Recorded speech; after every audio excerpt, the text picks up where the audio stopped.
Ассалаумағалейкум, қалайсыздар?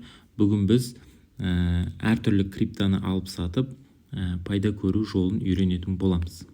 Яғни қазіргі біздің істейін деп жатқан жұмысымыз, ол біз биткоин мен микро болып сатып алып, биткоинді USDT-ге конвертация жасап, ол USDT-ді теңгеге қайтып сатып жіберу. Яғни соның үстінен жақсы пайда көру.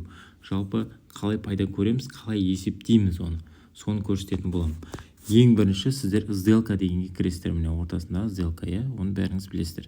Жалпы мына жерде BNB USDT деп тұрады, оны сіздер үстінен бір басасыздар да биткоинға ауыстырасыздар.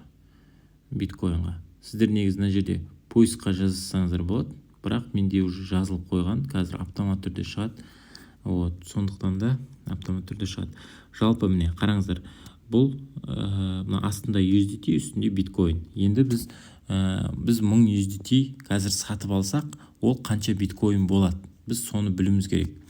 0.03-те 325 деген биткоин болады деген. Бізге 1000 USDT-ге айырбастайтын биткоин бұл, былайша айтқанда.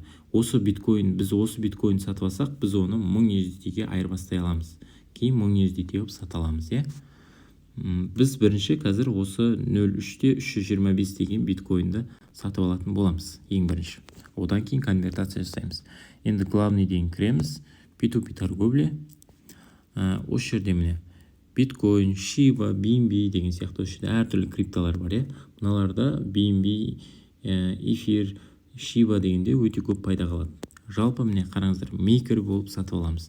Микро болып сатып алатын болсақ, біз купить деп, онда біздің объявлениеміз продайтта тұрып сатып алатын боламыз, биткоин. Ең бірінші тұрған адам таңдай береміз. Жалпы Каспиймен көре салайық. Каспиймен ең бірінші тұрған адам, биткоин ең бірінші тұрған адам, продайт дегенді басамыз. Енді бізде за крипто ол қандай? USDT-дің количествосы емес, бұл жерде биткоиннің количествосы. Биткоиннің количествосы 0.3-те 325 екен, Ол бізде 452.425 теңге. Яғни 452.500 теңге деп айта салайық, 452.500 теңге, Окей, осын жаттап алдық. Біз оны енді осылайынан сатып аламыз. 452.500 теңге біреуге беріп, біз жаңағы 0.3-те 325 деген биткоин сатып аламыз. Оны қайтып келіп, біз сделка дегенге кіріп, конвертация жасайтын боламыз. Яғни 1000 USDT-ді біз осы 333-те 26-ны мысалы конвертация жасаған кезде 1000 USDT болады.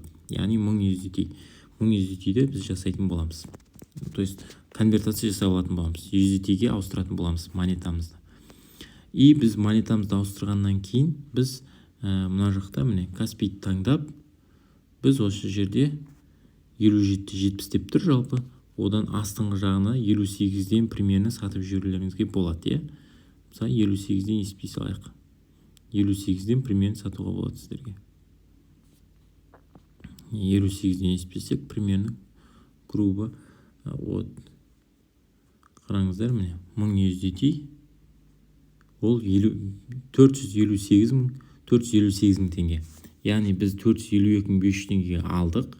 Үстінен қанша пайда көрдік? Сонда 5500 теңге пайда көріп тұрмыз. Жалпы бұл қазір пайда жақсы шықпай тұрған кезде, ал сағат 9 бен, негізі күндізгі сағат 9 бен сағат 4-тің арасында примерно 8000 теңге, 10.000 теңгеге дейін жалпы пайда қалады.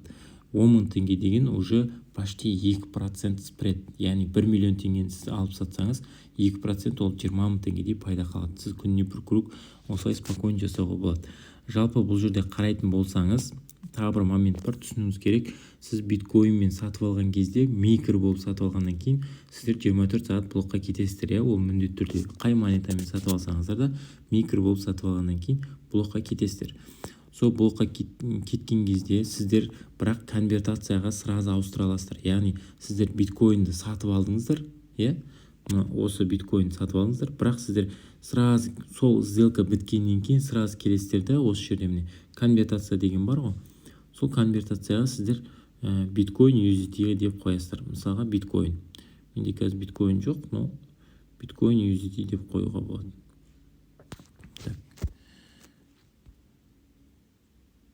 биткоин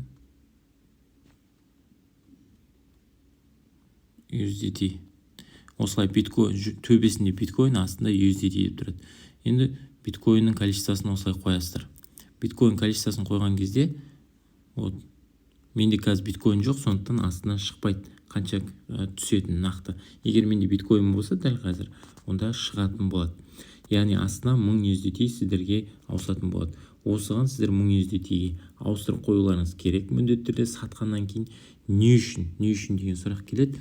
Өйткені сіздерде биткоин бұл тұрақсыз да. Биткоин өсіп кетуі мүмкін, немесе түсіп кетуі мүмкін. Түсіп кетсе сіз зиян көресіз, ол жерден пайда көре алмай қаласыз. Бағана 8000 5000 теңге деген сияқты. Көтерілсе әрине жоғары пайда көресіз, бірақ ол деген сөз кәдімгідей риск. Риск болмау үшін сіз USDT-ге ауыстырып қоясыз. Ал USDT-дің бағасы үнемі тұрақты тұрады, ол өзгермейді, ол тұрақты тұрады. Сондықтан да всегда USDT-ге ауыстырып қойып жүрулеріңіз керек. Жалпы түсінікті болды деп ойлаймын. Келесі видеода мен сіздерге конвертация қалай жасау керек екенін көрсететін боламын. Және де басқа монеталармен тоже примерно қалай есептеу керек екенін көрсететін боламын.